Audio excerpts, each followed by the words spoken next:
Bonjour, donc Gaëlle Serjou, je vais vous parler d'une entreprise d'insertion en médiation équine qui s'appelle Terre Équisolidaire. Alors, dans un premier temps, donc on est situé dans un petit coin de verdure où coule une rivière, en Dordogne, pas très loin d'ici, du coup, entre Bergerac et Périgueux. C'est une entreprise d'insertion qui a vu le jour en mars 2021, donc c'est encore très récent, on est encore vraiment dans la découverte de tout ça. Donc je vous ai fait un petit plan pour expliquer les différents processus.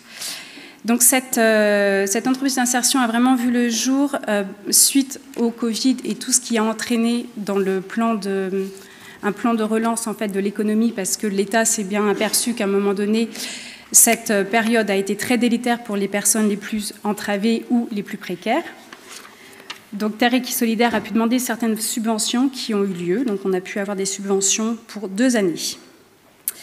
Donc Terre Équisolidaire voit le jour en mars 2021, portée par une association qui s'appelle l'APES 24. L'intérêt et l'avantage de cette entreprise, c'est que nous travaillons en fait avec des personnes en CDDI, c'est-à-dire ce sont des contrats d'insertion de 4 mois jusqu'à 24 mois. Donc aujourd'hui, nous avons 4 salariés à temps plein en CDDI, une accompagnatrice socio-professionnelle qui est également psychologue du travail, un encadrant technique qui accompagne et forme aussi les CDDI, une coordinatrice en insertion et équithérapeute, et moi-même psychologue en médiation équine. Et nous avons un cheptel de 10 équidés. Voilà, donc là, c'est l'originalité du projet. Donc nous avons une très chouette structure, je pense aux architectes, voilà, très, très jolie. Donc l'originalité de Terre Équisolidaire, c'est vraiment cette idée de partager et de travailler avec 2 publics différents qui interagissent. Donc d'une part, les personnes qui sont intéressées par la médiation équine, donc les personnes qui viennent là comme thérapie complémentaire avec des personnes en situation de handicap psychique et ou physique, ou en tant que prestation pédagogique pour vraiment travailler l'insertion sociale et professionnelle. Et l'autre public, ce sont donc les salariés en CDDI qui vont en fait découvrir un peu des compétences qui peuvent être transférables. L'idée ici, c'est que les personnes en CDDI assistent la praticienne en médiation équine. Je reviendrai un petit peu dessus. Hop. J'ai tout cassé. Tadam. Désolée. Ouais, je vais vous parler juste un petit peu rapidement du coup de la relation au cheval en tant que facteur d'inclusion. Donc, lors d'une séance en médiation équine, la personne en CDDI donc, est formée pour accompagner le public, accueillir le public. Ils peuvent nous aider dans la gestion des parcours, installer voilà, tous les parcours qu'on aura pensé évidemment en amont avec le praticien en médiation. Ce qui est intéressant, c'est que les personnes en CDDI bénéficient vraiment de formations en interne. Donc là, en 2021, voilà, j'ai mis un petit peu les points qu'ils ont pu aborder. Donc l'accueil et la communication, maîtriser les fondamentaux pour les soins quotidiens du cheval et bien sûr les gestes de premier secours. Donc ils sont toujours en cours de formation pendant ces 24 mois. Également, les personnes en CDDI sont accompagnées donc, par la psychologue du travail qui va les aider à trouver des stages en adéquation à la fois avec leurs compétences et leurs désirs pour obtenir, au final, le but c'est quand même d'obtenir un boulot plus pérenne. Toujours dans cette relation cheval en tant que facteur d'inclusion, je voulais parler d'une petite vignette voilà, d'un travail qu'on a fait avec des personnes qui sont en CHRS, donc les centres d'hébergement et de réinsertion sociale. Donc celles-là, ce sont des personnes qui ont pu être SDF pendant assez longtemps. Et donc vous imaginez bien que le monde social extérieur peut être quand même très violent, contraignant. Et là, pendant ces temps de séance, donc voilà, c'est l'être ensemble, hein, vraiment le temps de partage.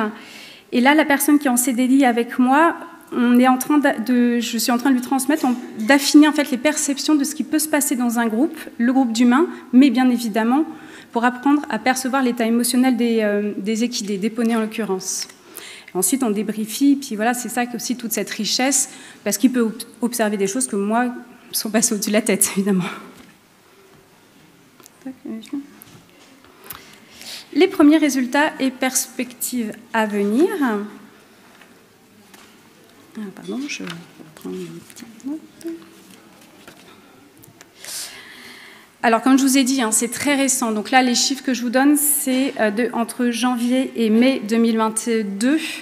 Donc nous avons pu déjà accompagner 43 personnes, dont 10 enfants de 3 à 14 ans. Nous avons fait passer en fait des résultats, enfin des questionnaires d'auto-évaluation, parce que justement, on a à cœur aussi de pouvoir promouvoir la médiation équine, de pouvoir essayer de définir un peu plus pour pouvoir en parler après aux acteurs sociaux. Donc dans ces premiers résultats d'auto-évaluation, les personnes ont pu exprimer le fait de pouvoir retrouver ou reprendre une certaine place vis-à-vis de l'autre, des repérages de difficultés qui ont pu être relevés soit par la médiatrice équine, soit par la personne elle-même, et essayer de trouver des stratégies pour essayer de sortir de certaines impasses. Donc là-dessus aussi, il y a une amélioration et une certaine capacité donc, à chercher des solutions en soi en vivant des situations donc, inhabituelles, voire confrontantes.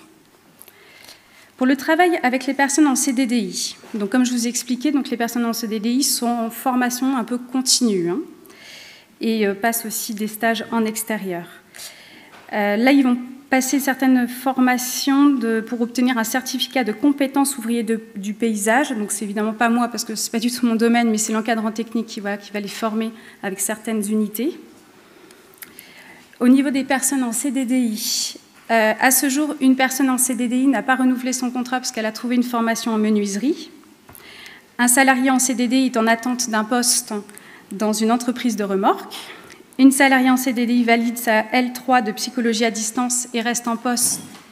Voilà. Et le dernier CDDI va commencer un emploi ou au moins une formation en tant que palefrenier.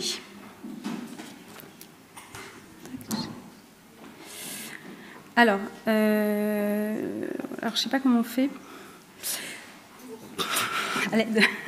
Justement, je voulais vous passer juste deux petits témoignages donc de deux personnes en CDDI. C'est vos films? Oui. D'accord, ils sont à l'extérieur, je pense. Ils sont dans... Hop là, ils sont là. Ça doit être une de celles-là, là. Alors, oui, ça doit être ça là. Donc là, c'est juste un court témoignage de Marc. Bonjour, je m'appelle Marc. Je suis arrivé depuis 2021, début mars.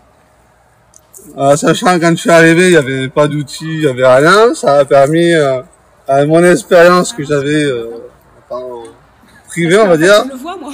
Puis arrivé ici en CDDI, ça m'a permis de réécrire mes acquis, montrer ce qu'il fallait en outil. Après, je conduis les tracteurs.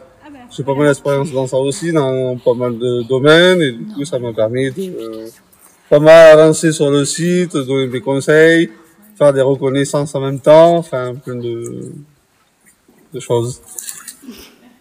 Voilà, donc pour lui, c'était assez confrontant de pouvoir se présenter, exprimer où il en était dans son parcours professionnel. Donc c'est cette personne qui va normalement pouvoir obtenir un poste dans une entreprise de remorque. Je le souhaite.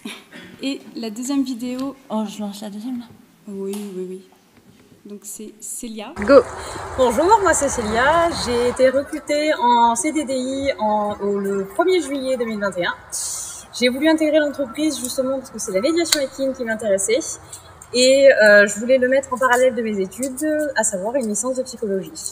J'ai eu la chance de valider ma licence il y a un mois, donc voilà, et là je souhaite m'orienter vers la médiation équine et justement me former à ça cette année pour après l'année prochaine faire mon master en psycho. Voilà. Et le CDDI m'a permis de développer mes connaissances tant dans le cheval, dans la médiation et en même temps le rapport à l'autre et aussi au groupe et voilà. Voilà. Comment reprendre Du coup, je vais fermer ça pour être sûr que ça n'interfère pas. Petit peu. Voilà. Relancer ça. Et si tout va bien, on est au bon endroit. Merci. Voilà, donc c'était deux petites vignettes que je trouvais assez touchantes de Marc et Célia. Donc les projets qui sont en cours et qui vont être renouvelés pour cette année, pour 2022-2023. Donc il y a une action qui a été créée, c'est l'action Respirer, qui est à destination de femmes en situation de violence ou en grande vulnérabilité. C'est pour donc 8 femmes qui, pendant ces temps, c'est tous les vendredis matins, vont allier le yoga et la médiation équine. Donc c'est vraiment une histoire de recréer une image de soi positive, voilà, imaginez bien. Les formations amorces de parcours, là, c'est des formations qui vont bientôt redémarrer. Ce sont des formations pour aider les personnes vraiment qui sont assez loin de l'insertion professionnelle. Et c'est vraiment l'allant vers l'autre, retravailler la question de qu'est-ce que c'est que trouver un emploi. Donc là, c'est des formations qui vont perdurer. Nous avons répondu à des appels à projets, notamment la parentalité. Je ne sais pas si vous avez un peu suivi sur les 1000 premiers jours. C'est quelque chose qui me tient à cœur, donc j'espère. Le répit aux proches aidants, c'est aussi pareil, un appel à projet auquel on répond assez régulièrement. Il y a également un projet, là je ne l'ai pas marqué, mais nous travaillons aussi avec un service de psychiatrie adulte en secteur un peu fermé, et ils viennent tous les mardis matins pour une séance de médiation équine. Et également, ils restent sur place pour pique-niquer, donc c'est vraiment un lieu extérieur, un peu un lieu ressource. Donc là. Si c'est possible. Et justement, je termine pour dire que ce lieu est innovant, en plein développement, on n'en est qu'au balbutiement. Donc la médiation équine, donc en tant que relation d'aide et d'accompagnement, mais également un véritable partenaire. Terre Équi Solidaire, nous prônons vraiment l'inclusion et le vivre ensemble. Et au-delà de ça, c'est vraiment travailler la promotion de la mixité sociale des publics, le développement de plusieurs compétences psychosociales et l'insertion sociale et professionnelle. Voilà, je vous remercie. Merci.